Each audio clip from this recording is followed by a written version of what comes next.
اور رہتی دنیا تک عشق اور محبت کے معیار کے طور پر مشہور رہیں گے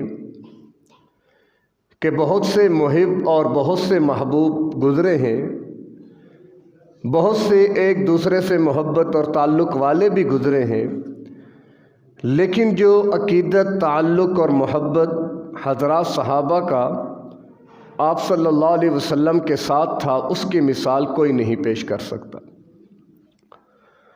انہی حضرات صحابہ کرام میں امام الصحابہ،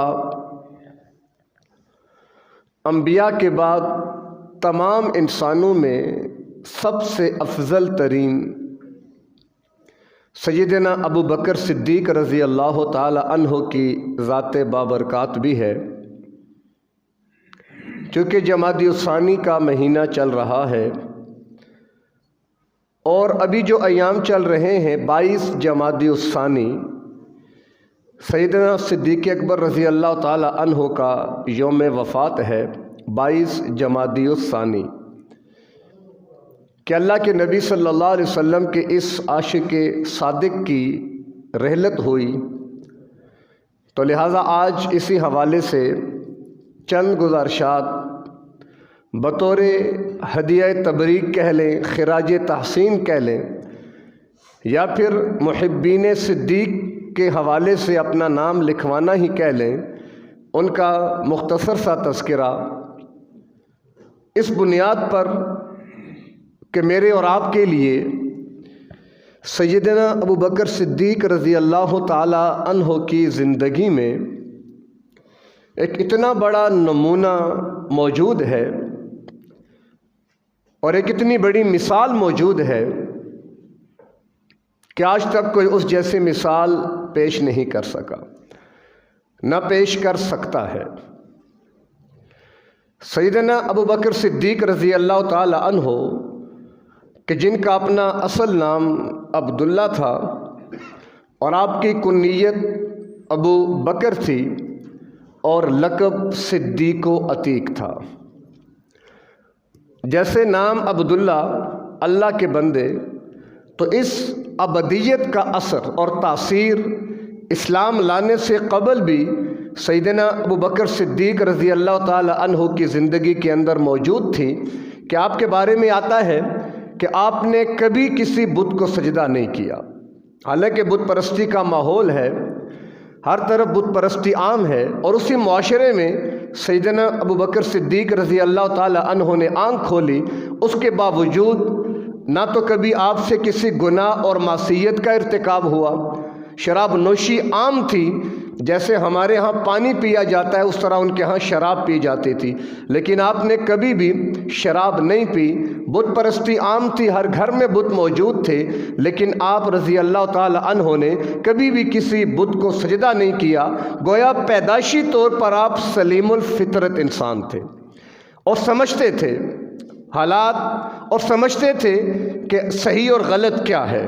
گویا اللہ نے ان کی فطرت کے اندر یہ بات رکھی ہوئی تھی، اور رکھتے بھی کیوں نہ کہ یہ وہی شخصیت تھی کہ جس نے سب سے پہلے پیغمبر آخر الزمان کے ہاتھ پر ہاتھ رکھنا تھا، آپ کا ہم سفر اور رفیق بننا تھا، اور ایسا ہم سفر اور ایسا رفیق کہ دنیا میں جتنی بھی رفاقتیں ہیں وہ ساری ختم ہو گئیں، سوائے ابو بکر اور عمر کی رفاقت کے، جو آج تک موجود ہے، کہ آج بھی اللہ کے محبوب پیغمبر کے پہلو میں سیدنا ابو بکر صدیق بھی موجود، سیدنا عمر بن خطاب بھی موجود۔ تو یہ صلہ ہے اور یہ انعام ہے عہد وفا کا، کہ جو سیدنا ابو بکر صدیق نے جب کیا تو اس کو پھر پورا بھی کیا۔ یعنی آپ کی عجیب سوانح حیات ہے اور آپ کا عجیب طرز زندگی ہے، اثار اور قربانی کی ایسی عظیم داستانیں ہیں کہ انسان کی عقل دنگ رہ جاتی ہے۔ روایات میں آتا ہے ایک مرتبہ آپ نے خواب دیکھا، چاند آسمان سے زمین پہ آیا، ٹکڑوں میں تقسیم ہوا، مکہ کے ہر گھر میں وہ ٹکڑا پہنچا، پھر وہ سارے ٹکڑے جمع ہو کر صدیق اکبر کی گود میں آ گئے۔ آپ نے بحیرہ راہب، جس کا تذکرہ سیرت کے عنوان پہ آپ سن چکے ہیں، ان کے پاس گئے اور ان سے اس خواب کی تعبیر پوچھی، تو بحیرہ راہب نے یہ تعبیر دی کہ نبی آخر الزمان جو آئیں گے تم ان کے متبعین میں شامل ہوگے اور آپ ان کے رفیق بنو گے۔ تو گویا اسی وقت روحانی طور پر ابوبکر صدیق ایمان لا چکے تھے۔ پھر ایک اور واقعہ، ایک سفر تجارت میں ایک شام کے اندر غالباً ایک ازدی عالم ملا جو کہ اپنی سابقہ کتابوں کے علوم کا ماہر تھا۔ اس کی جب نگاہ پڑی ابوبکر صدیق رضی اللہ تعالی عنہ پر تو کچھ علامات سے محسوس کیا کہ یہ وہی ہستی ہے کہ جس کا تذکرہ نبی آخر الزمان کے ساتھیوں میں سب سے پہلے آتا ہے۔ تو آپ کے پاس گئے اور جا کر آپ سے کہا میرے چند سوالات کرنے ہیں۔ کہا جی پوچھئے۔ پہلا سوال کیا کہ آپ مکہ سے آئے ہیں؟ کہا جی مکہ سے آیا ہوں۔ پھر سوال کیا کہ آپ بنو قریش میں سے ہیں؟ ہاں جی بنو قریش میں سے ہوں۔ پھر سوال کیا بنو قریش کی شاخ بنو تیم میں سے ہیں؟ ہاں جی بنو تیم میں سے ہوں۔ کہا ایک چیز اور، خدا را اپنے پیٹ سے ذرا کپڑا ہٹاؤ، ایک نشانی میں نے دیکھنی ہے۔ ظاہر شرم و حیا کے پیکر، لیکن اس نے اصرار کیا کہ بہت قیمتی بات تمہیں بتانی ہے، مجھے خدا را اپنا پیٹ ننگا کر کے دکھا دو۔ صدیق اکبر نے جب اپنا شکم مبارک سے وہ کپڑا ہٹایا تو ناف کے اوپر ایک تل دیکھ کر وہ گویا اشش کر اٹھا اور آپ کے ہاتھ کو بوسہ دیا اور کہا کہ ہم نے اپنی کتابوں میں نبی آخر الزمان کے ماننے والوں میں جس عظیم شخصیت کا نام دیکھا پڑھا اور جس کی علامات کو ہم نے دیکھا، وہ ساری کی ساری علامات آپ کے اندر پائی جا رہی ہیں۔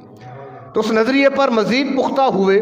بارکہ مختصر یہ چونکہ تفصیل کا موقع نہیں ہے، تو ایک جب اللہ کے محبوب پیغمبر کے ساتھ تعلق تو پرانا تھا، یعنی ابوبکر صدیق کی عمر 38 سال تھی، جبکہ آپ صلی اللہ علیہ وسلم کی عمر 40 سال جب آپ کو نبوت ملی۔ البتہ آپ کا تعلق 16 اور 18 سال کی عمر سے چل رہا تھا۔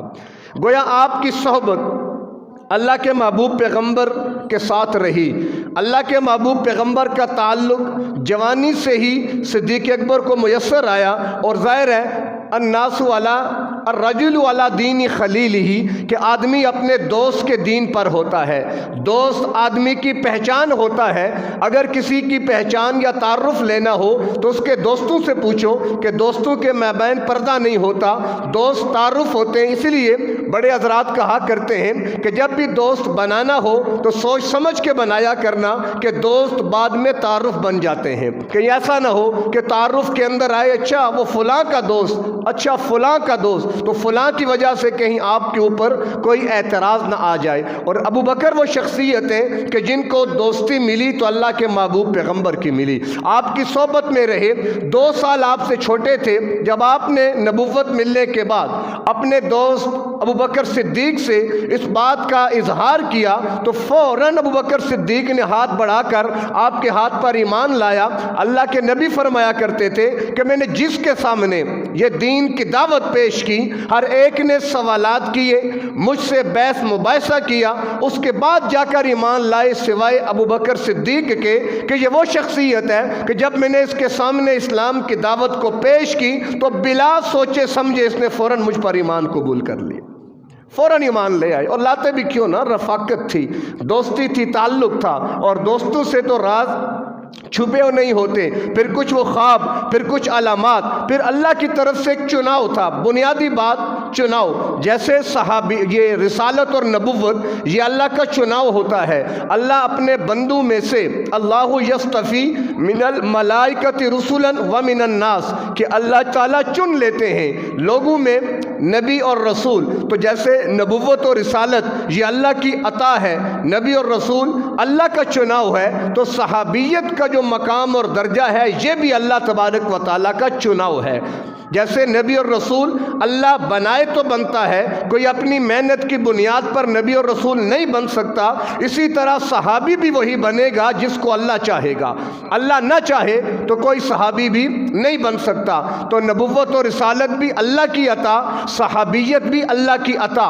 اور پھر صحابیوں میں حضرت ابو بکر صدیق کا جو مقام اور مرتبہ ہے اس کے تو کیا کہنے کہ آپ کو افضل الناس بعد الانبیاء کا لقب ملا، صحرا ملا۔ انبیاء کے بعد جتنی امتیں ہیں حضرت آدم سے لے کر اللہ کے محبوب پیغمبر کی آخری امت تک، تمام انسانوں کے امام اگر ہیں تو ابو بکر صدیق ہیں۔ سب سے افضل مقام اور مرتبہ آپ کو ملا، آپ ایمان لے آئے۔ ایمان لانے کے بعد گویا پھر تو